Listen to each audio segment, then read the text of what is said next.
नोकऱ्यावाले होऊ द्या, पैशावाले होऊ द्या, चांगले उच्च शिक्षण घेऊ द्या. अरे हेच पोरं नोकऱ्याला लागलेले पगार देते एक एक. जिथं 20 लाख लागायचे 30 लाख देते. याचा अर्थ आत्ता उभा करू नये असं पण नाही माझं म्हणणं. करा, पण ज्या ठिकाणी वाद असेल अशा ठिकाणी नका करू. शक्यतो देवस्थानाच्या ठिकाणी नका करू, जेणेकरून वाद होईल.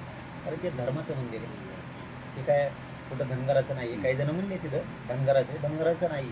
तिथं जर महादेव श्री विष्णूंची जर अवतार आहे तर हिंदू धर्माचं आहे. आपलं सगळ्यांचं आहे ते गाव पण तिथले मराठी पण तिथं कार्यक्रमाला येत आहेत, धनगर पण येत आहेत.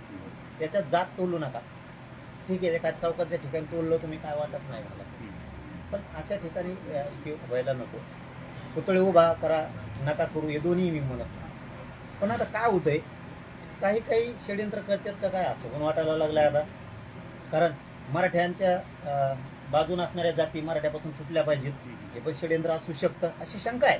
कारण ते ना आपल्याला काहीच नसतं. मग तुम्ही बंगले बांधू शकता, गाड्या घेऊ शकता, सगळे गाव मिळून 1 गुंठा किंवा 4-5 गुंठे जमीन हक्काची घेऊ. तुम्ही तिथं शाही थाटात छत्रपतींना का बसू शकत नाहीत? का बसू शकत नाहीत? चौकातच का बसवायचे?